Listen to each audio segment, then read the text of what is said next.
You give your room to my wife, or you pack your bags. My son, Mark, shouted those words in the middle of the dinner I had cooked myself.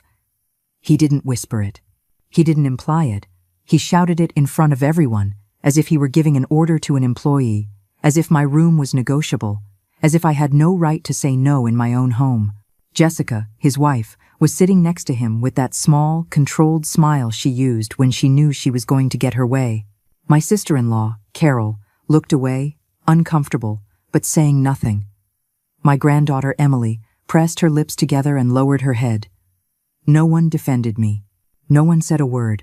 And I, Eleanor Vance, 69 years old, a widow, a devoted mother for decades, just sat there feeling something inside me break in a strange way.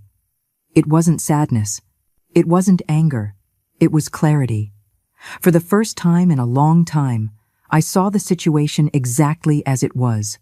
My son was kicking me out of my own room as if I were a piece of furniture that needed to be moved. I didn't cry. I didn't beg. I took a deep breath, set my silverware on the table, and said in a voice so calm it surprised even me, "All right, Mark, I'll go pack my bags." The silence that followed was heavy. Mark looked at me, confused, as if he had expected screaming or tears. Jessica let out a nervous laugh. Carol cleared her throat. Emily looked up, surprised, but I had already stood up, folded my napkin carefully, and was walking toward my room with my back straight. That night, while they continued in the dining room pretending everything was normal, I was sitting on the edge of my bed with my cell phone in my hand. I wasn't crying. I wasn't paralyzed. I was looking at real estate listings for houses by the ocean. There was a listing that Sharon, my best friend, had sent me weeks ago on WhatsApp. It was a small, pretty house with a deck and an ocean view. She had written, "Eleanor, look at this. Someday you and I are going to have a house just like this, and we'll make a toast watching the sunset." I had replied with a laughing emoji, as if it were a distant fantasy. But that night, with the sound of glasses clinking and fake laughter coming from the dining room, I opened that message and looked at it with new eyes. The house was 2 hours from the city. It had 2 bedrooms, a spacious kitchen, and a price that, while high, fit perfectly within my savings. Savings I had built up for years. Years of working as a freelance accountant. Years of saving every dollar I had left over after paying the bills for this house. Years of saying no to trips, to whims, to things I wanted for myself, because there was always something more urgent. Mark's college tuition, Mark's car, Mark's wedding, the rent for Mark and Jessica's apartment when they were short. I took a screenshot of the listing. I opened my banking app and checked my savings. I had enough. More than enough. And for the first time in decades, I thought something that made me feel both dizzy and free. This money is mine. The next morning, at 7 o'clock, I dialed the real estate agent's number. A young woman with a professional voice answered. I told her I wanted to see the property that same day. There was a brief pause, then she replied, "Perfect, Miss Vance. I'll see you at 11 o'clock. I confirmed, hung up, and stared at the phone screen as if I had just crossed an invisible line. Mark came downstairs at 9 o'clock, his hair a mess, yawning. He saw me sitting on the living room sofa and frowned. "Is breakfast ready?" "No," I replied without looking up. "I'm going out." "Where are you going so early?" "I have an appointment." He huffed, opened the refrigerator, and started pulling things out as if this house were his. "Well, don't be long. Jessica wants you to take her to the mall later." "I won't be able to," I said, and got up from the sofa before he could answer. Mark looked at me strangely, but said nothing more. I went up to my room, which was now officially Jessica's according to what had happened the night before, and pulled clean clothes from my closet. I got dressed calmly.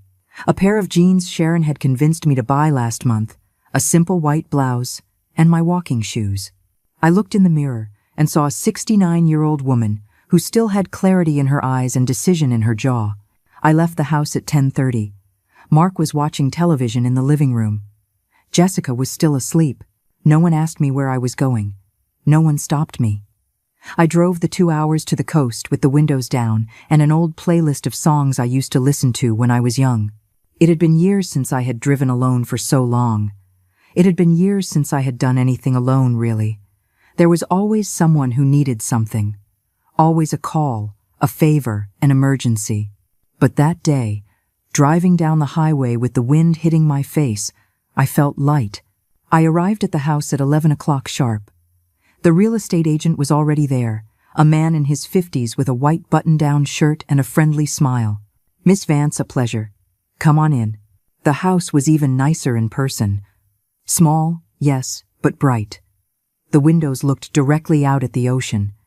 The deck had enough space for a table and some chairs. I could picture myself there, drinking coffee in the mornings, reading, listening to the waves. "What do you think?" the agent asked. "I think it's perfect," I replied. He smiled. "Do you want to think about it for a few days?" "No," I said. "I want to buy it now." The agent looked at me, surprised, as if he wasn't used to someone deciding so quickly. "Are you sure, Miss Vance? This is a big decision." "I've been making decisions for 69 years, I told him. "This is the first one I'm making just for me." He nodded, still a bit taken aback, but pulled the papers from his briefcase. He explained the details. The price was $180,000. I could make the wire transfer in 2 days. The house was free of liens and ready for closing. I nodded as he spoke, but in my mind, I was already doing the math.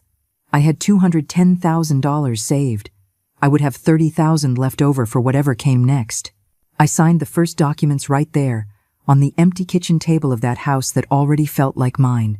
The agent gave me his card, explained the next steps, and told me I could move in within 72 hours if I wanted. "Perfect," I said. "I want to move in 72 hours. I left the house with the temporary keys in my hand and stood on the deck, looking at the ocean. The waves came and went with a steady, predictable, calm rhythm. They didn't ask for anything. They didn't demand anything. They just existed. I took out my phone and took a picture of the horizon. I sent it to Sharon on WhatsApp with a simple message. "I did it," she replied in seconds. "What did you do?" "I bought the beach house." There was a long pause. Then the messages started pouring in, one after another. "You're not serious, Eleanor. Answer me. Did you really buy the house? When? How? Does Mark know?" I laughed to myself on that empty deck. "Mark doesn't know anything," I wrote, "and I'm not going to tell him until I'm already living here." Sharon called me immediately. I answered, and before I could speak, she was already screaming with excitement. "Eleanor Vance, I can't believe you did it. I am so proud of you. Tell me everything. What happened? What did Mark say when you told him?" "I haven't told him anything yet," I replied. "Yesterday at dinner, he yelled at me that I either give Jessica my room or pack my bags. So, I'm going to do exactly that. I'm going to pack my bags and I'm going to leave." Sharon was quiet for a moment. Then she sighed. "That boy has no idea who he messed with, does he?" "No," I said, looking at the ocean. "He has no idea." I returned to the city that same afternoon. I drove slower, in no hurry, enjoying the ride. When I got back to the house, it was almost 6 o'clock in the evening. Mark was in the living room watching some show on TV. Jessica was in the kitchen preparing something, using my pots, my stove, as if she already owned the place. "Where were you?" Mark asked without looking up from the screen. "Taking care of things," I replied, and went straight up to my room. I closed the door and stood in the middle of the room, looking at everything I had accumulated over the years. Framed photos of Mark as a child, the watch my husband gave me before he died, the quilt I had bought on a trip to Oaxaca, the books stacked on the nightstand. Everything had a story, a memory, a piece of my life, but none of it made me feel at home anymore. I pulled 2 large suitcases from the closet and started packing. Clothes first, then shoes. Important documents, jewelry, photos that I actually cared about, not the ones I kept out of obligation. I worked in silence for hours. No one came up to ask what I was doing. No one knocked on the door. At 10 o'clock at night, Mark shouted from downstairs, "Mom, are you going to make dinner or what?" "No," I shouted back. "Order something." There was a silence. Then I heard murmuring. Probably Mark complaining to Jessica, but they didn't come up. They didn't insist. They were used to me always giving in, to me always fixing things, to me always being available. I kept packing. The next day, very early, I called Sharon. I need you to do me a huge favor, I said. Anything, she replied. I need you to come with me to the title company. I'm putting this house up for sale. There was a brief silence. Then Sharon said in a firm voice, I'll be there in half an hour. I ate breakfast alone in the kitchen. Mark and Jessica were still sleeping in my room. I washed my mug, dried it, and put it away. Then I looked in my phone for the contact of Susan Hayes, a lawyer I knew from my walking group. I texted her on WhatsApp.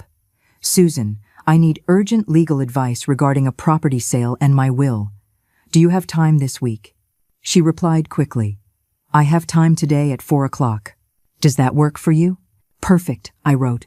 Sharon arrived at 9 o'clock sharp. She rang the doorbell, and I stepped out before Mark came downstairs. We hugged at the door, and she looked me in the eyes with that mix of concern and pride that only a friend of so many years can have. Are you sure about this? She asked me. More sure than I've been about anything in my life, I replied. We went to the realtor's office together. The process was faster than I thought. I listed the house at a fair market price. $320,000. The realtor explained that at that price and location, it would probably sell in less than a month. Perfect, I said. Sharon took me to a cafe afterward. We sat at a table by the window, and she ordered 2 cappuccinos. And now what? She asked. Now I wait for everything to close. This house, and the beach house, is almost mine. When everything is settled, I'm leaving. No dramatic goodbyes. No long explanations. I'm just leaving. And Mark?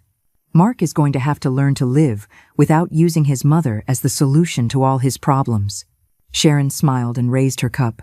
I'll drink to that. We clinked our coffee mugs as if they were champagne glasses.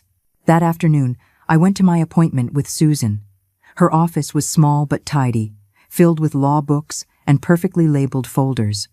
She greeted me with a firm handshake and offered me water. Tell me what you need, Eleanor. I told her everything. The dinner, Mark's shout, the purchase of the beach house, the sale of this house. She listened without interrupting, taking notes in a legal pad. When I finished, she set her pen on the desk and looked at me seriously. Does Mark know any of this? No, I replied, and I don't want him to know until it's done. I understand, Susan said. Legally, he doesn't have to know anything. The house is in your name. Your savings are yours. You aren't married. You have no obligation to inform him of your financial decisions. Good. But, Susan continued, I need you to think about something important. What happens if Mark reacts badly? What if he tries to sue you or claim something? Let him try, I said. I don't owe him anything.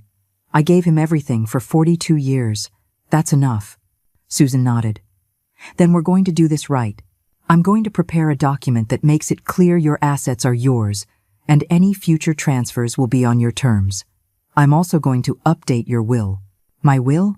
Yes. Because if anything happens to you, I want you to have total control over who receives what. Is there anyone besides Mark? My granddaughter, Emily, I said. She's always been different. She has always treated me with real affection, not obligation. Perfect. We'll include her. I left that office feeling something I hadn't felt in years. Control. Control over my life, over my money, over my future. The next few days in that house were strange. I was still living there, cooking, cleaning, doing the things I had always done, but something had changed. I no longer did it on autopilot. I did it knowing that every day that passed was one day less in that place. Mark and Jessica had settled into my room, as if it had always been theirs. Jessica reorganized the closet, moved the furniture, hung her clothes where mine used to be. Mark said nothing. He didn't ask how I felt sleeping in the guest room. He didn't ask if I was upset. He simply assumed I had accepted my place. One afternoon, while I was in the kitchen preparing lunch, Jessica came down with a handwritten list. Eleanor, she said without a greeting, I need you to go to the grocery store and buy these things. Mark and I are inviting some friends over on Saturday. She handed me the list. I read the items. Expensive wine, imported cheeses, premium cuts of meat, desserts from a specific bakery. It all easily added up to over $200. And who is going to pay for this? I asked, without looking up from the paper. Jessica looked at me as if the question was absurd. Well, you, obviously. It's your house. Ah, I replied, folding the list carefully. I thought it wasn't my house anymore. I thought it was yours now. She frowned. Don't start with the drama, Eleanor. You know what I mean. Yes, I know exactly what you mean, I said, handing the list back to her. If you want to have a party, fine, but you're paying for it. Jessica's mouth fell open, stunned. What's wrong with you? Why are you acting like this? I'm not acting any way, I replied calmly. I'm just telling you that if you want to host something, you host it with your money. She huffed and stormed out of the kitchen, yelling, Mark, your mother is being impossible. Mark came down the stairs looking annoyed. What is it now? Your mother says she won't pay for the food for the get-together on Saturday, Jessica said, crossing her arms. Mark looked at me as if I were a spoiled child. Mom, don't be difficult. It's just one meal. Exactly, I said. It's just one meal, which you two can pay for. And what has gotten into you lately? Mark asked, raising his voice. You've been weird since last week. You talk back. You don't help. It's like you're annoyed that we're here. I'm not annoyed that you're here, I said, looking him straight in the eye. I'm annoyed that you treat me like I work for you. Nobody is treating you like that, Jessica said. No? I asked. Then what do you call what happened at dinner last week? What do you call shouting at me to pack my bags if I don't give you my room? There was an uncomfortable silence. Mark looked away. Jessica pressed her lips together. You were exaggerating, Mom, Mark finally said. I didn't shout at you. I just asked you to be reasonable. You asked me to be reasonable? I repeated slowly. By shouting at me, in front of everyone. It was a misunderstanding, Jessica chimed in with a soft voice, the one she used when she wanted to seem like the peacemaker. We were all stressed. Mark didn't mean to say it like that. But he did say it like that, I replied. And you two ended up with my room. So I guess the misunderstanding worked out well for you. Mark snorted. You know what? I'm not arguing about this. If you don't want to help with the food, don't help. We'll figure it out. Perfect, I said, and went back to what I was doing. They went back up to the room, muttering to each other. I heard fragments. She's unbearable. I don't know what's wrong with her. She never used to be like this. They were right. I never used to be like this. I used to say yes to everything. I used to apologize for things that weren't my fault. I used to live to please them. That night, after everyone had gone to sleep, I went down to the living room and sat on the sofa with my phone. I opened my chat with Sharon and wrote, Every day I spend here makes me realize how much time I wasted being the person they wanted me to be. She replied immediately, despite the hour. But you're not wasting time anymore. Now you're taking it back. I smiled in the darkness of the living room. The next day, the real estate agent called me. Miss Vance, I have good news. I already have 3 people interested in seeing your house. Can we schedule viewings for this week? Yes, I replied, but I need them to be at specific times, between 10 o'clock in the morning and 2 o'clock in the afternoon, when my son isn't here. The agent didn't ask any questions. He just said, Perfect, I'll arrange everything and confirm with you. I hung up and stared at the phone. This was happening. It was really happening. On Wednesday, the first couple came to see the house. Mark and Jessica had gone out to run some errands. I greeted the people, the potential buyers, at the door. They were young, recently married, with that excitement in their eyes that comes from looking for your first home. I showed them every room, the large kitchen, the living room with good light, the small but well-kept backyard. They asked questions, took pictures, measured spaces. At the end, at the door, they told me, It's beautiful, ma'am. We're going to think about it and let you know. 2 other viewings came that week, all while Mark wasn't there. All ended with the same phrase, We'll think about it. On Friday, Susan called me. Eleanor, the documents are ready. Can you come in and sign them? I'll be there tomorrow, I said. On Saturday morning, while Mark and Jessica were still asleep, I left the house and drove to Susan's office. She greeted me with fresh coffee and a thick folder full of papers. This is your updated will, she said, pointing to the first document. Emily receives 60% of your assets. Mark receives 40%. And here is the clause specifying that if anyone tries to contest the will, they automatically forfeit their share. I signed every page, feeling a mixture of relief and sadness. Relief because I was protecting what was mine. Sadness because I had to protect myself from my own son. "How do you feel?" Susan asked when I finished signing. "Like I'm finally waking up," I replied. That afternoon, when I returned to the house, Mark and Jessica were in the living room, arguing in low voices. When they saw me walk in, they immediately fell silent. "Where were you?" Mark asked. "Out," I replied, without giving details. "Out where?" "Taking care of things." He looked at me suspiciously, but didn't press. Jessica, however, had that expression she wore when she was planning something. "Eleanor," she said sweetly, "we need to talk to you about something important." I sat in the armchair across from them. "About what?" "Mark and I are being evicted from our apartment," Jessica said directly. "The owner wants to sell it, and we have to be out in 2 weeks." "I'm sorry to hear that," I said. "Are you already looking for another place?" "Well," Mark said, "we were thinking we could stay here for a while. After all, there's enough space." Here, I repeated. "Yes," Jessica said. "It wouldn't be forever, just until we find something. A few months, maybe." I looked her in the eyes. Then I looked at Mark. They were both looking at me with that mixture of expectation and demand disguised as need. "No," I said simply. "What?" Mark asked. "No, you can't stay here." "Mom," Mark said, his voice rising, "we're your family. Are you going to throw us out on the street?" "I'm not throwing you out on the street," I replied calmly. "I'm letting you solve your problems like the adults you are." Mark shot to his feet. "I can't believe what I'm hearing." "What is wrong with you, Mom? Since when are you so selfish?" "Selfish?" I repeated the word slowly, letting it hang in the air. "And what else do you want me to call it?" he said, throwing his hands up. "You have this huge house all to yourself, and you won't help your own son." "This house isn't huge, Mark.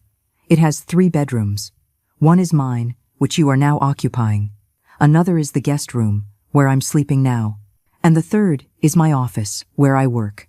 "Then turn the office into a bedroom," Jessica said. "It's not that hard." I stared at her. "My office is where I earn the money that pays for this house." "Where do you suggest I work? In the kitchen?" "Don't be dramatic," Mark said. "You're always exaggerating." I took a deep breath. "I'm not going to argue about this. The answer is no." "Mom," Mark said, changing his tone, now softer, more manipulative. "I know you've been stressed lately. I know I might have said things I shouldn't have at dinner. But we're family. Families help each other. Families respect each other," I replied. "And you haven't respected me in a long time." "That's not true." "No?" I asked. "What do you call shouting at me to pack my bags if I don't give you my room? Respect?" I already apologized for that. He was lying. He hadn't. He had never said it. But I knew inventing it was his way of getting out of the conversation. "No, Mark. You didn't apologize. You didn't even acknowledge you did it." Jessica intervened with that victim-like voice she knew how to use so well. "Eleanor, we are really in a difficult situation. We have nowhere to go. Are you really going to turn your back on us?" "You are adults with jobs," I replied. "You can rent another place. You can get a loan. You can do what millions of people do when they need housing." "But you're his mother," Jessica insisted. "Mothers are supposed to help." "And I did," I said, getting up from the armchair. "I helped for 42 years. I paid for your college, Mark. I bought you your first car. I loaned you money for the wedding. I've helped you with rent more times than I can count. I've helped enough." "I can't believe you're being this way," Mark said with a trembling voice, pretending to be on the verge of tears. "My own mother, denying me a roof over my head." "I'm not denying you a roof," I said, walking toward the stairs. "I'm denying you my roof. There's a difference." I went up to my room, the guest room, and closed the door. I heard Mark and Jessica talking downstairs, their voices rising in volume. I heard stray words. Ungrateful, unthankful, selfish, bitter old woman. I sat on the bed and opened my phone. I texted Sharon. "It just happened. They asked to move in." I told them no. She replied with an audio message. Her voice sounded proud. Eleanor Vance, you are my hero. How did they take it? As expected, I wrote. They called me selfish. Oh, please, Sharon replied in another audio. Selfish is what they've been to you their entire lives. You're just setting boundaries. That's not selfishness. It's survival. I smiled at the screen. Thanks, Sharon. That night, Mark and Jessica went out without telling me where. They came back late, after midnight. I heard them come up the stairs, go into my old room, and close the door harder than necessary. On Sunday morning, I woke up early as usual. I went down to the kitchen and made coffee just for myself. I no longer made breakfast for everyone. I no longer set the table for 3. I just served my own cup, my toast, my fruit. Mark came down around 11 o'clock, looking like he hadn't slept well. He saw me sitting at the table reading the news on my tablet and said nothing. He went straight to the coffee pot, poured himself a cup, and stood leaning against the counter, staring at me. What? I asked without looking up. Nothing, he said. I'm just wondering what happened to you. What happened to me? I repeated. Yeah, you used to be different. You used to care about your family. I put the tablet down on the table and looked at him directly. I used to care so much about my family that I forgot about myself. That's the difference. He snorted. That sounds like something you read in a cheap self-help book. It sounds like something I should have understood 30 years ago, I replied. Mark slammed his mug down on the counter. You know what, Mom? Do whatever you want.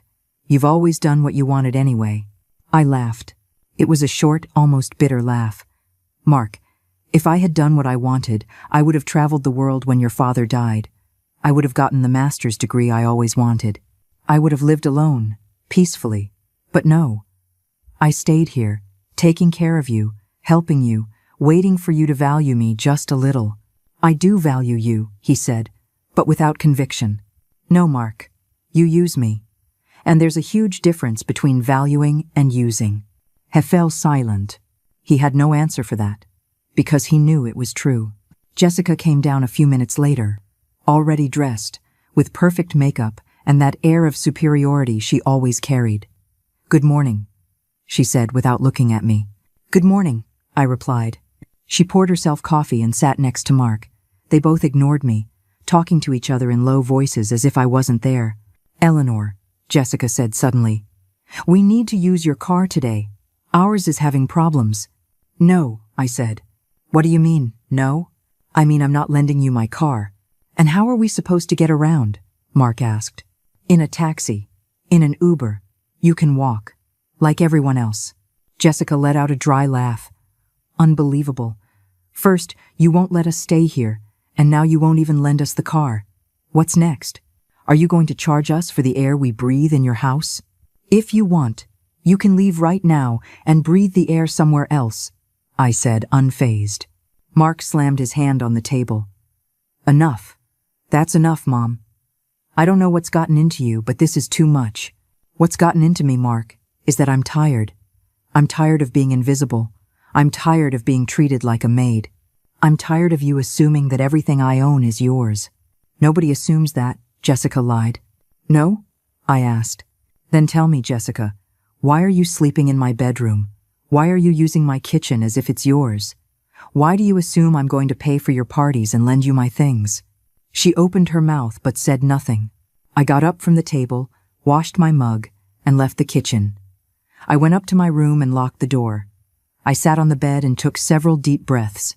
My phone buzzed. It was a message from the real estate agent. Miss Vance, the young couple who came on Wednesday wants to make an offer. $315,000. Are you interested? I replied immediately. Yes, I accept.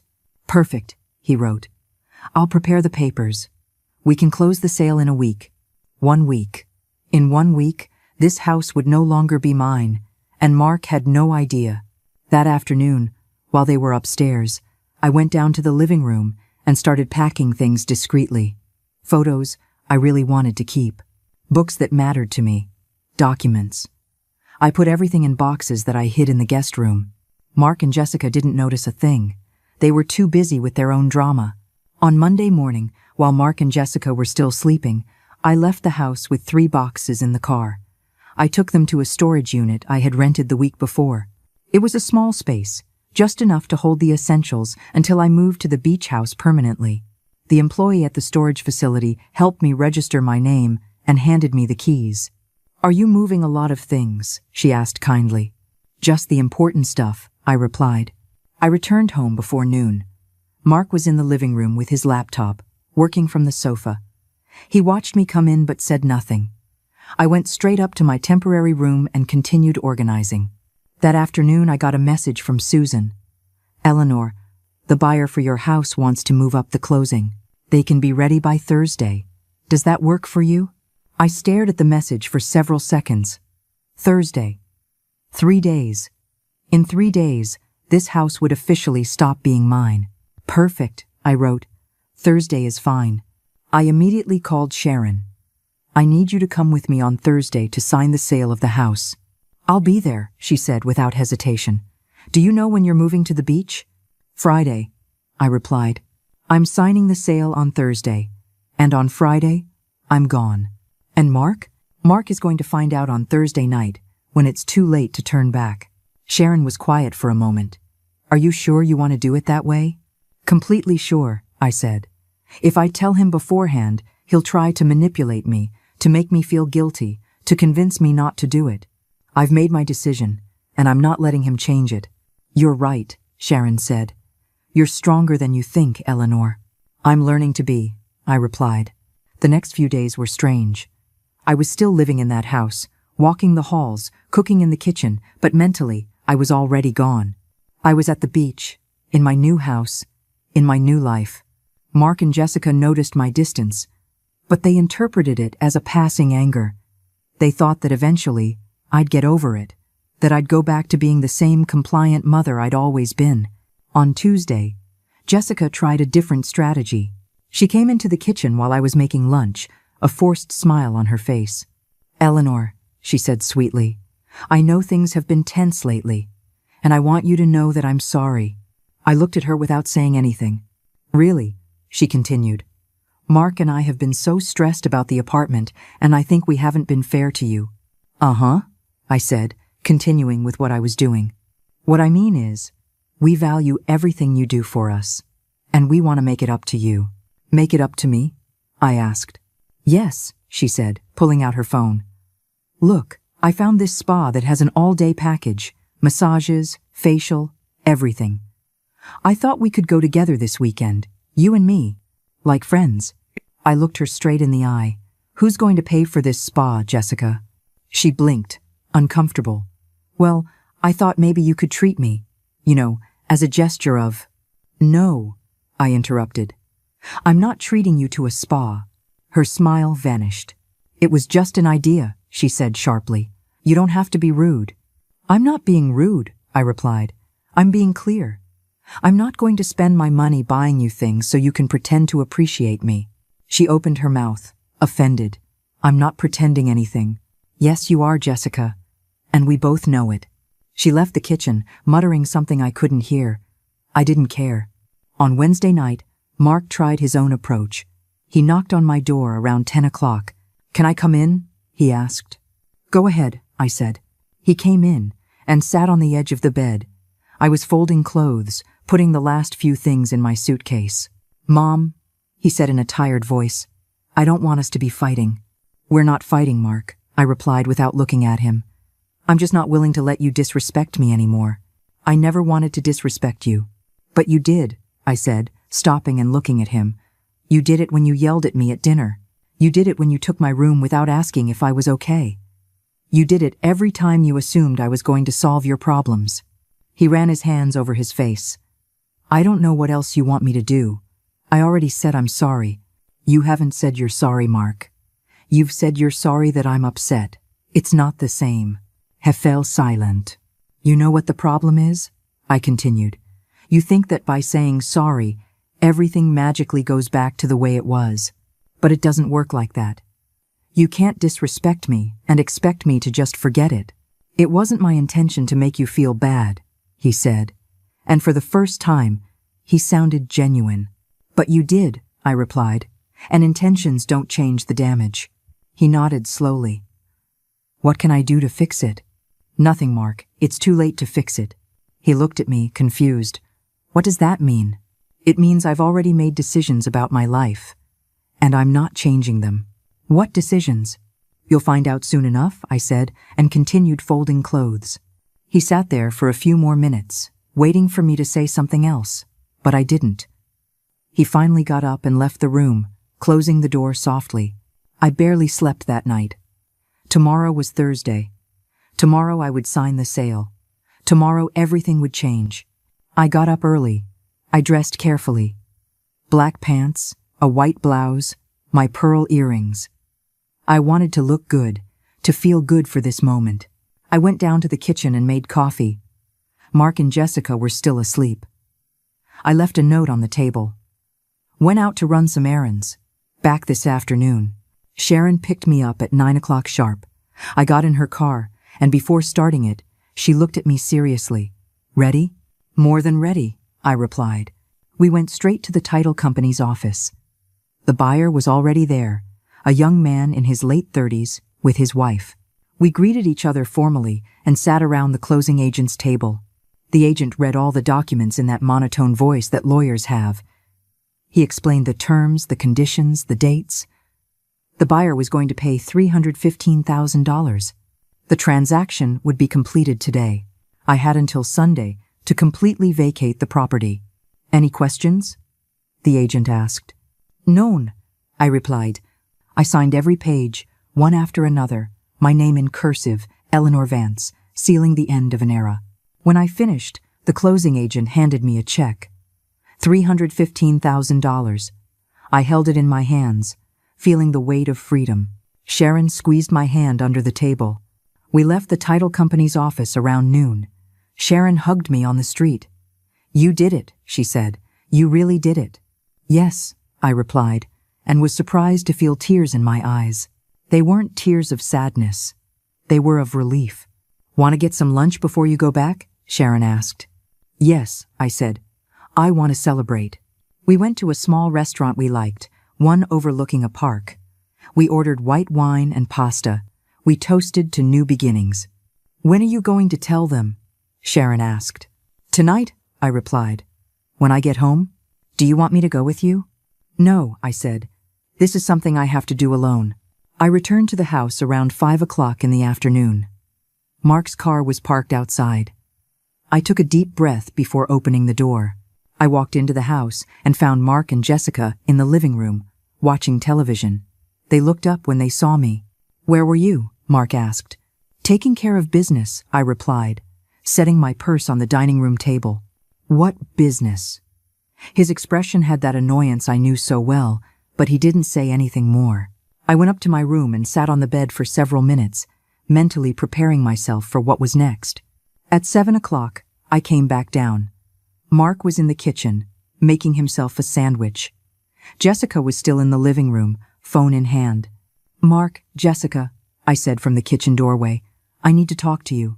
Mark put the knife down on the counter. About what? Come to the living room, please. They both followed me, their expressions a mix of curiosity and irritation.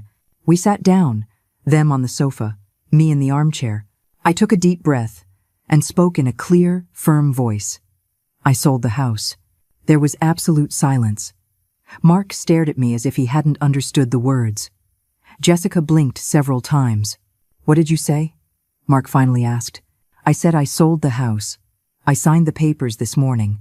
The new owners take possession on Sunday. Mark shot to his feet. What? You can't do that. I already did, I replied calmly. This is my house, he yelled. I grew up here. You can't just sell it without consulting me. This house is in my name, Mark. I don't need to consult you about anything. Jessica stood up too. Wait. And where are we supposed to live? That's your problem, not mine, I replied. Our problem? Mark repeated, incredulous. Mom, you just made us homeless. You haven't had a home here for a week, ever since I told you that you couldn't stay. The problem is you didn't believe me. This can't be happening, Jessica said, pacing back and forth. This has to be a joke. It's not a joke, I said. You have until Sunday to get your things out. No, Mark shouted. "I'm not accepting this. I'm going to talk to a lawyer. I'm going to contest the sale." "You can try," I replied. "But the house was in my name. There are no debts, no mortgage, and the sale is completely legal. I already consulted with my lawyer." "Your lawyer?" Mark asked. "Since when do you have a lawyer?" "Since I decided it was time to protect what's mine." Jessica pointed a finger at me. "You are a selfish, cruel old woman." I looked at her without blinking. "Tell me, Jessica, am I selfish because I sold my house, or am I selfish because I wouldn't let you keep using me?" "Using you," Mark yelled. "We're your family. And I am your mother, not your solution to all your problems." Mark ran his hands through his hair, clearly desperate. "Mom, please. There has to be a way to fix this. Cancel the sale. Tell them you changed your mind." "I'm not canceling anything. But we have nowhere to go." "Then you'd better start looking," I said, getting up from the armchair. "You have 3 days." Mark blocked my path. "I'm not letting you do this." "Move, Mark," I said in a low, firm voice. "Not until you explain what the hell is wrong with you." "Who are you?" "This person isn't my mother." "You're right," I replied. "This isn't the mother you knew. That mother got tired of being invisible. This mother decided to live for herself." I gently pushed him aside and went up the stairs. I heard Jessica screaming downstairs. "This isn't over. We're going to sue you." "Go ahead," I shouted from the top of the stairs. "Talk to all the lawyers you want."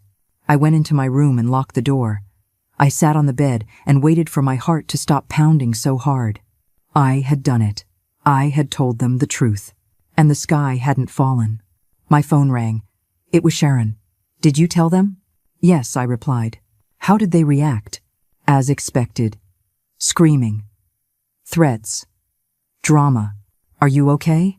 "I'm perfect," I said, and was surprised to realize it was true. I didn't sleep that night. I heard Mark and Jessica arguing late into the night, their voices rising and falling, alternating between rage and panic. At one point, I heard Jessica crying.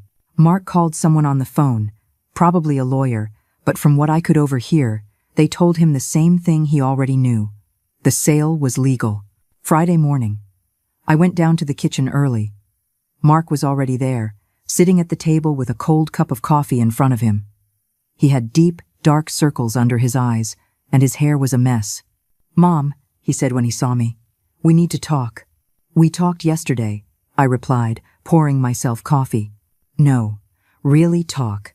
Without yelling. Please." I sat down across from him. "Talk." "I know I messed up," he said, staring at his mug. "I know I said horrible things. I know I treated you badly." "Yes, you did. And I'm sorry. I'm really sorry." I looked him in the eyes, searching for sincerity. I found desperation. "Mark," I said softly, "the problem isn't just what you said at dinner. The problem is that dinner was just the final straw. It's been years of you treating me like I exist only to solve your problems." "It's not like that," he protested weakly. "Yes, it is," I insisted. "When was the last time you asked me how I was? When was the last time you visited me just because you wanted to see me, not because you needed something?" He fell silent. "Exactly," I said.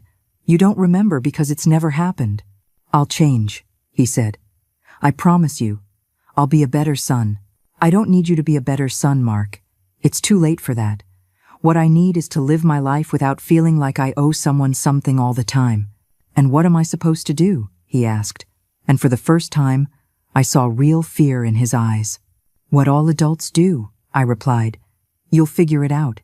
Jessica came down at that moment, also with dark circles, also disheveled. She looked at us both and then poured herself coffee without a word. The atmosphere in the house that Friday was tense and silent. Mark and Jessica spent most of the day in their room, on the phone, looking for apartments, talking to potential landlords, moving their small life from one place to another. I continued packing my things calmly. Every object I packed was one step closer to my freedom. In the mid-afternoon, my phone rang. It was an unknown number. "Miss Vance?" a young woman's voice said. "Yes, this is she. It's Emily, my granddaughter, the only person in this whole family who had treated me with genuine affection." "Hi, sweetie," I said, my voice softening. Grandma, she said, and she sounded worried. My dad called me. He told me you sold the house. Yes, Emily. I sold it. Is it true? Completely true. There was a pause. Then she said, good. Good? I asked, surprised. Yes, good. I heard what my dad said to you at dinner last week. I was there, remember? I was so embarrassed. I was so angry. But I didn't know what to say. I felt a lump in my throat. What you did is right, Grandma, Emily continued. You deserve to live your life. You deserve respect. And if my dad won't give it to you, then you deserve to get away. Thank you, sweetie, I said, my voice breaking. Where are you going to go? She asked. I bought a house on the beach, I replied. Small, quiet, with an ocean view. That sounds beautiful. It is. Can I visit you? She asked shyly. Anytime, Emily. You will always be welcome. After hanging up with Emily, I sat in my room, looking out the window. Hearing her support had been like receiving a hug after days of coldness. At least someone in this family understood. Saturday dawned overcast. I woke up early and continued packing. I already had 4 full suitcases and 6 sealed boxes. Sharon was coming later to help me take everything to the storage unit. I went down to the kitchen and found Jessica sitting at the table with her laptop open. Her eyes were red, as if she had been crying all night. Good morning, I said neutrally. She didn't even look up. She didn't answer. I poured myself coffee and leaned against the counter. The silence was thick, uncomfortable. We found an apartment, Jessica said finally, without looking at me. It's awful, small, old, in a bad neighborhood. But it's the only thing we can afford. I said nothing. It costs $1,200 a month, she continued, more than double what we were paying. And they want 2 months deposit plus the first month. That's $3,600 we don't have. She kept talking as if I was going to offer to help, as if this was all a negotiation. We're going to have to borrow money, she said, finally looking at me. Probably from my sister, who will never let us forget she had to bail us out. You're still waiting for me to offer to pay for it, aren't you? I asked. You're his mother, Jessica replied. I thought you'd at least care. I care about Mark, I said. What I don't care about is continuing to be his permanent solution to problems he creates for himself. We didn't create this, she said, raising her voice. You created this. You left us homeless. You had a home, I replied calmly. An apartment you were renting, which you lost because you couldn't pay. That's not my fault. We could have stayed here. No. You couldn't. This is my house, and I decided to sell it. You're cruel, Jessica said, her voice trembling. I always thought you were a good person, but you're cruel. I looked at her directly. Do you know what's cruel, Jessica? What's cruel is shouting at someone to pack their bags in their own home. What's cruel is taking someone's bedroom without asking. What's cruel is assuming someone exists only to serve you. I never did that. Yes, you did. From the day you entered this family, you treated me like an employee, not a mother-in-law. Jessica slammed her laptop shut. I'm not arguing with you anymore. You've already won. You've humiliated us. You've made it clear you don't want us here. It's not about wanting you or not wanting you, I said. It's about me no longer sacrificing my peace for your comfort. She grabbed her laptop and left the kitchen without another word. Sharon arrived at 10 o'clock in the morning with her SUV. Together, we started carrying the boxes and suitcases down. Mark came out of his room when he heard the noise. What are you doing? You're not waiting until tomorrow? There's no reason to wait. He stood on the stairs, watching me carry one box after another. He didn't offer to help. He just watched, his expression somewhere between confused and hurt. Sharon and I made 3 trips to the storage unit. On the last one, as we closed the back of the SUV, Sharon said, Tomorrow's the big day. Tomorrow I leave, I confirmed. How do you feel? Light, I replied, like I've shed a weight I've been carrying for decades. We returned to the house at noon. Mark and Jessica were packing, too. I saw boxes in the living room, piles of clothes, scattered objects. The house that had been my home for so many years now looked like a place being dismantled. I went up to my room and took the last few things out of the drawers. Old photos, letters, documents. Everything fit in one small box. It was surprising how little I actually needed. That night, I made dinner just for myself, a simple plate of pasta. Mark and Jessica ordered takeout and ate in their room. We didn't see each other all evening. Around 9 o'clock, someone knocked on my door. It was Mark. "Can I come in?" "Go ahead." He came in and stood awkwardly by the door. "You're leaving tomorrow," he said. "Yes." "Do you know where you're going?" "To the beach." "You bought another house?" "Yes." He was quiet for a moment. Then he asked, "How long have you been planning this?" "Since the night of the dinner," I replied. "Since you yelled at me." Mark looked down. "I didn't think you'd go this far." "Neither did I admitted. "But once I made the decision, I knew it was the right one. Is there anything I can say to make you change your mind?" "No, Mark. Not anymore." He nodded slowly. "Are you going to be okay? Alone in a new house, far from everything?" "I'm going to be better than ever," I said with conviction. "And us?" "You're going to have to learn to be okay without me." Mark ran his hand over his face. He was quiet for so long I thought he had left, but he was still there, leaning against the wall. "I'm sorry I failed you," he finally said in a low voice. I looked at him and saw something I hadn't seen in years, genuine vulnerability. "I'm sorry for a lot of things too, Mark," I replied. "I'm sorry I didn't set boundaries sooner. I'm sorry I let you treat me this way for so long. I'm sorry I confused love with sacrifice." He looked up. "Do you not love me anymore?" "I love you," I said. "You're my son, and I will always love you. But I'm not going to let that love destroy me anymore." Mark nodded, his eyes shining. "I don't know if I can ever forgive you for this." His words hurt, but not like they used to. They didn't pierce my chest with paralyzing guilt. They just hurt like an uncomfortable truth hurts. "That's okay, Mark," I said. "I don't need your forgiveness. I need my peace." He left the room, closing the door softly. That night, I slept deeply for the first time in weeks. There was no anxiety, no insomnia, no tossing and turning, wondering if I was doing the right thing. I knew I was. Sunday dawned sunny. I got up at 6 o'clock. I showered. I dressed in comfortable clothes for the drive. I brought my last 2 suitcases down and put them by the door. Mark and Jessica were still asleep. Sharon arrived promptly at 7 o'clock. We loaded the suitcases into her SUV. Then I went back into the house for one last look. I walked through every room. The living room where Mark took his first steps. The kitchen where I had prepared thousands of meals. The backyard where my husband used to read the paper on Sundays. Every corner held memories. But none of those memories made me want to stay. I went up to what had been my room. Jessica had transformed it. She had changed the curtains, moved the furniture, hung new pictures. There was nothing of mine left in there. Perfect, I thought. I went downstairs and found Mark in the living room. He had woken up and was standing there in his pajamas, looking like he hadn't slept. "You're leaving?" he asked. "Yes." "Can I have your new address?" "I'm going to give it to Emily," I replied. "If she decides to share it with you, that's her decision." Mark clenched his jaw. "So that's how it's going to be?" "That's how it's going to be, until you can prove you can respect my boundaries." He didn't reply. I walked to the door. Before leaving, I turned around one last time. "Take care of yourself, Mark." "You too, Mom," he said, his voice breaking.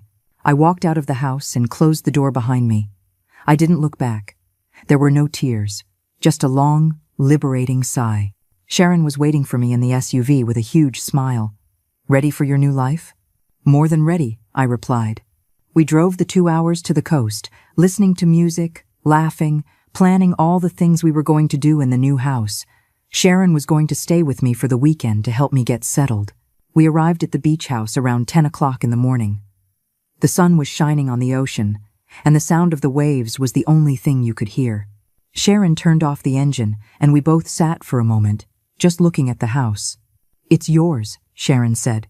"It's mine," I repeated, and the words sounded incredible. We got out of the SUV, and I opened the front door with my keys. The house smelled clean, like a new beginning. The windows let in natural light that brightened every corner. It was small, but it was perfect. Sharon and I spent the rest of the day unpacking. We put my clothes in the closet, arranged the furniture I had bought the week before, hung a few pictures on the walls. By the afternoon, the house already felt like a home. We sat on the deck with a bottle of white wine, watching the sunset. The sky was painted in oranges and pinks as the sun sank into the horizon. "Here's to you," Sharon said, raising her glass. "To the bravest woman I know." We clinked our glasses and drank in silence. "Do you think Mark will be okay?" I asked after a while. "Eventually he'll be okay," Sharon replied. "But that's not your responsibility, Eleanor." "I know, but he's still my son, and you're still a person who deserves to live without guilt." She was right. I knew it. But decades of being a mother don't get erased overnight. That night, after Sharon went to sleep in the guest room, I stayed on the deck alone, looking at the stars. I took out my phone and took a picture of the dark ocean, lit only by the moon. I sent it to Emily with a message. "I'm home." She replied immediately with a heart emoji. And then, "I'm so happy for you, Grandma. I'll visit soon." I smiled at the screen.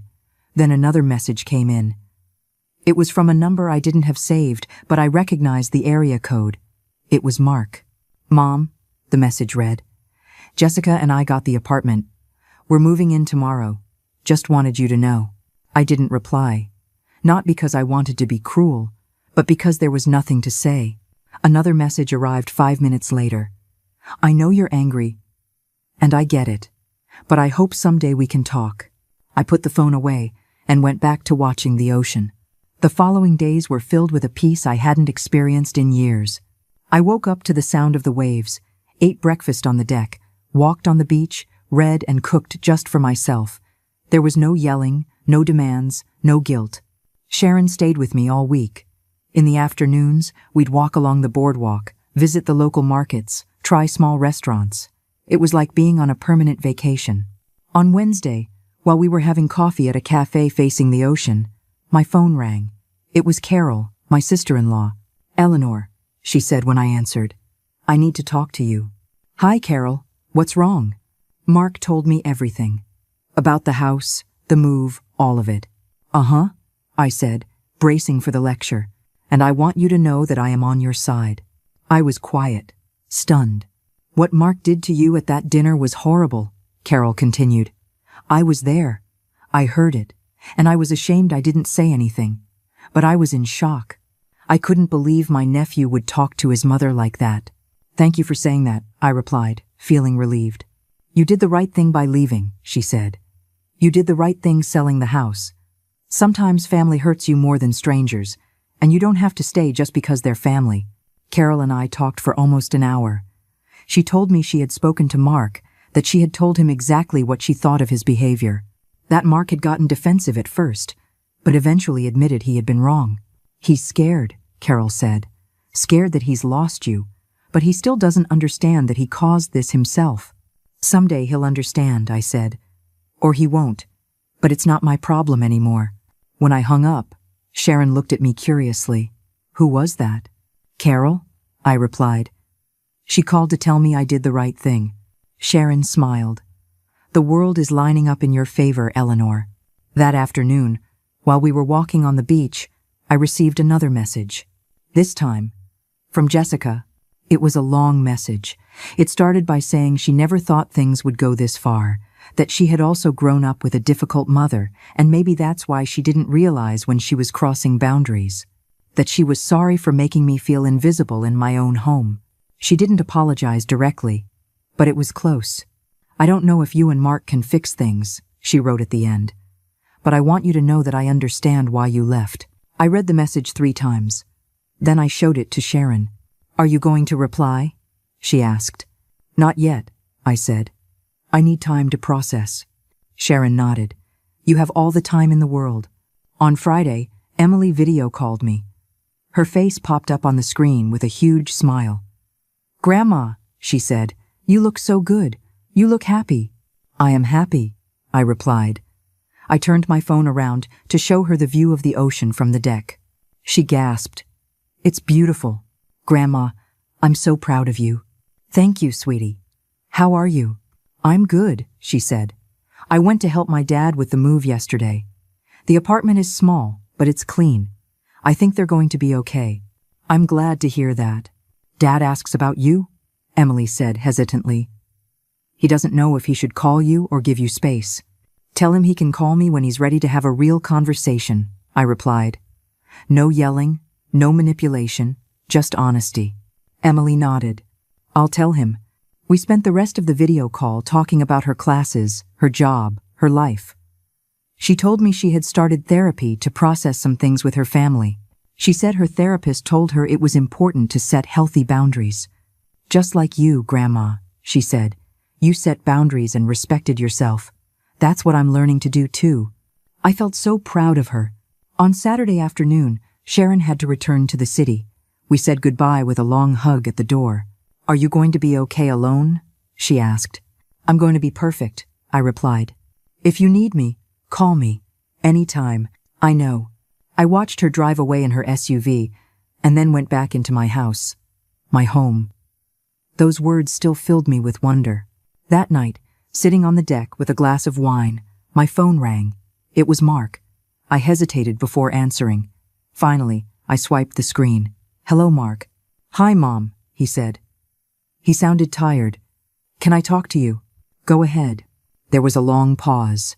Then I heard him take a deep breath. I've been thinking a lot this week. About what happened. About what I said. About how I treated you. I'm listening, I said, not making it easy for him. You were right, he said finally. About everything. I treated you like you were my solution for everything. I yelled at you when I should have respected you. I took your space as if it was my right. And I never, ever asked you how you were or what you needed. I didn't respond. I let the silence do its work. And I know apologizing isn't going to fix everything, he continued. I know I caused damage that will take time to heal, but I want you to know that I am sorry. I am truly sorry. His voice cracked at the end. Thank you for saying that, I replied calmly. I needed to hear it. Do you think you can ever forgive me? I don't know, Mark. I honestly don't know. He took a shaky breath. I understand. But what I do know, I continued, is that I am not going back to living the way I did. I'm not going to be the mother who says yes to everything. I will not sacrifice my peace for your comfort. I'm not going to ask you to, he said. I just want. I don't know. I want to have a relationship with you. A real one. Not one where I only call you when I need something. I'd like that, I said. But it's going to take time, and it's going to require you to actually change. Not just say you're going to change. I will, he promised. I'll show you. We hung up shortly after. There were no exaggerated promises, no instant reconciliation. Just a small first step towards something that might, someday, become a healthier relationship.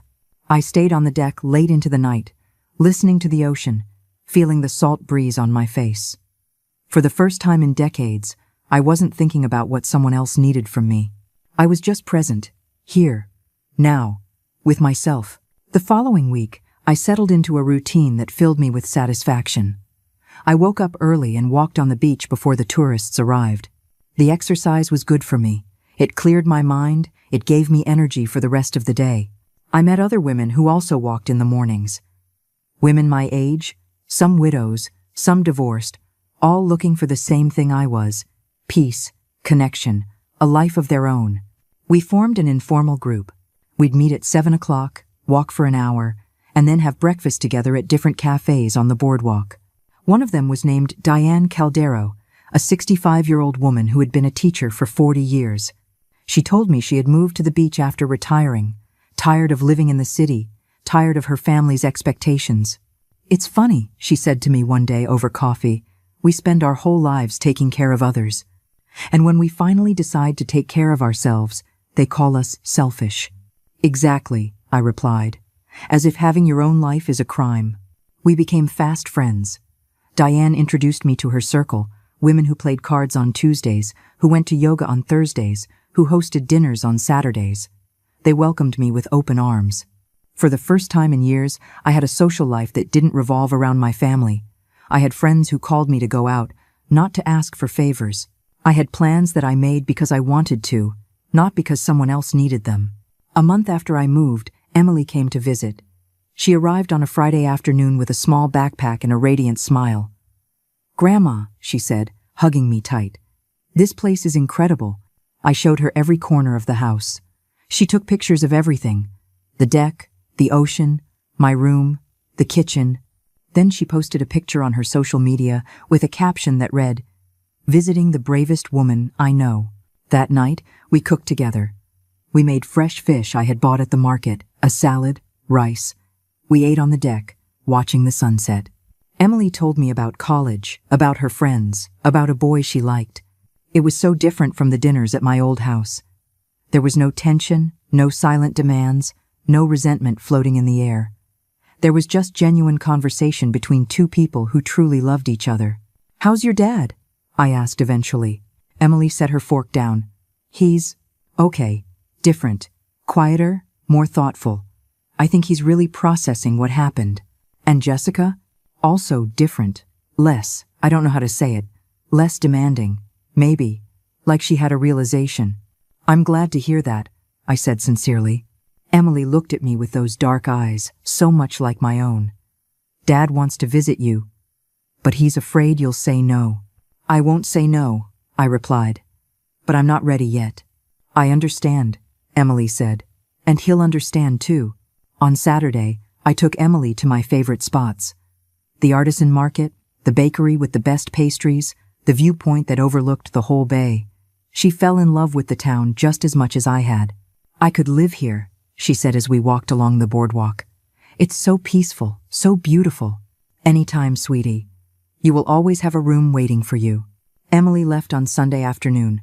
We said goodbye with a long hug. "Take care, Grandma, and don't let anyone make you feel bad for choosing yourself." "Never again," I promised. I watched her drive away and went back into my house, feeling a mixture of nostalgia and satisfaction. Nostalgia for the days when Emily was little and I was the grandma who spoiled her.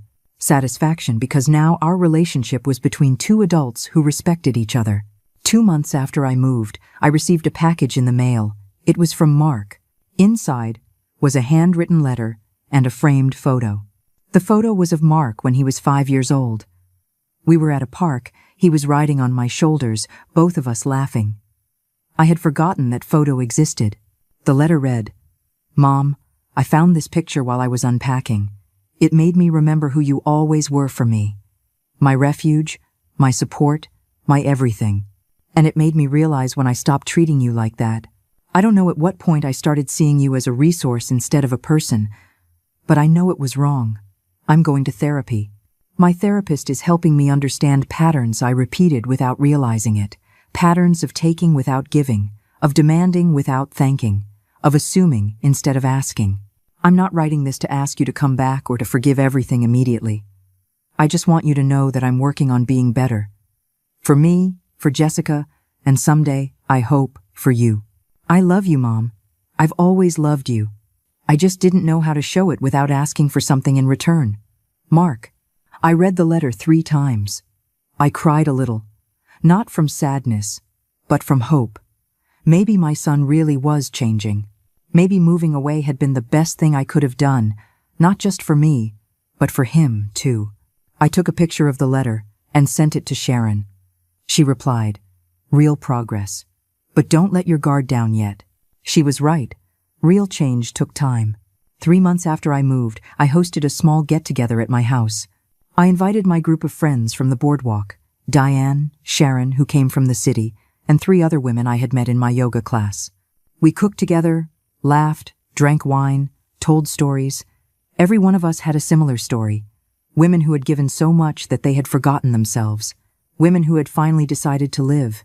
"A toast to the women who dared," Diane said, raising her glass. "To those who said enough. To those who chose peace over guilt." We all toasted. The sound of clinking glasses mixed with the laughter and the sound of the ocean. That night, after everyone had left, I sat alone on the deck with a cup of tea. I took out my phone and opened my notes app. I wrote, "Today marks 3 months since I moved. 3 months since I made the hardest and most necessary decision of my life. 3 months since I stopped living for others and started living for myself. And what I've discovered is this. I am not selfish for loving myself. I am not a bad mother for setting boundaries. I am not cruel for protecting my peace. I am human. I am a woman who deserves dignity, respect, and tranquility. And finally, after 69 years, I understood. I saved the note and looked at the dark ocean, lit by the moon. Mark called me once a week now. Short conversations, asking for nothing, just checking in. There was still awkwardness between us, but there was also something new, respect. Jessica had sent me flowers on my birthday with a card that just said, "Happy birthday, Eleanor. I hope you're doing well." It was a small but significant gesture. Emily visited me once a month. We had become closer than ever. And I, Eleanor Vance, continued to wake up every morning to the sound of the ocean, continued to drink my coffee on the deck, continued to walk on the beach with my new friends, and continued to build a life that was entirely mine. One morning, as I was walking along the water's edge, my bare feet sinking into the wet sand, I thought about everything I had left behind and everything I had gained. I had left behind a house full of memories, but empty of respect. I had left behind a version of myself that existed only to serve. I had left behind the guilt I had been taught to carry, and I had gained peace. I had gained dignity. I had gained time for myself. I had gained true friends. I had gained my own life. The sun was beginning to rise on the horizon, painting the sky in impossible colors. I stopped and watched the beauty, feeling completely present. A wave came in and washed over my feet. I smiled. Finally, after so many years of taking care of others, wondering what they needed, what they wanted, how I could help them, I was finally asking the most important question. What do I need? What do I want? How can I help myself? And the answers were simple but profound. I need peace. I want freedom. I can help myself by choosing myself. I took out my phone and took a selfie with the sunrise behind me. My hair was messy from the wind, my face bare of makeup, with wrinkles that told the story of 69 years of life. But my eyes were shining in a way they hadn't shined in decades. I sent the photo to Emily with a message. "Good morning from paradise." She replied with heart emojis and then, "I love you, Grandma. You're my inspiration." I put the phone away and kept walking. Because that was exactly what I was doing now. Moving forward. Toward the life I deserved. Toward the peace I had searched for. Finally, after so many years of being a mother, a wife, a caregiver, a savior, after so many years of being everything to everyone but myself, I was the one deciding who to take care of. And I had chosen to take care of me.